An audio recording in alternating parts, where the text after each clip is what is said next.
որևէ պարագայում հարմար չի, որ երկու ընտանիք նույն սենյակում, ել չեմ ասում նույն տանը իրար հետ ապրեք։ Հասկանում եք, հազար ու մի հարց կա։ Հարմար չի ուղղակի։ Եվ դա դարձնել, որ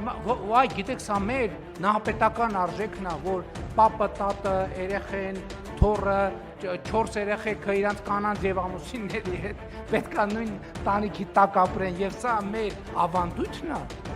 Դա աղքատությունից է տենց եղել, ժողովուրդ ջան, տուն չեն ունեցել այդ մարդիկ։ Ժամանակ ա եղել, որ կովերնել են նույն սենյակի մեջ ապրել, բայց դա չի նշանակում, որ դա մեր ավանդույթն է։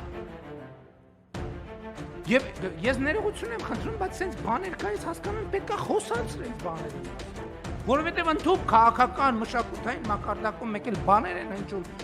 որ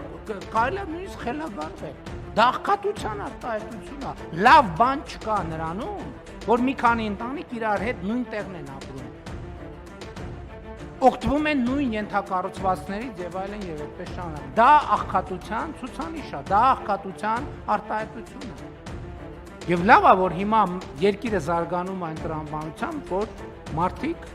հնարավորություն ունեն աշխատել, կանայք հնարավորություն ունեն, տղամարդիկ հնարավորություն ունեն, երիտասարդ ընտանիքներ հնարավորություն ունեն իրանց համար բնակարան ձեռք բերել եւ ապրել առանձին եւ նույնքան երբեմն ավելի շատ սիրել իրենց մյուս հարազատներին եւ ավելի լավ կապերով կապված մնալ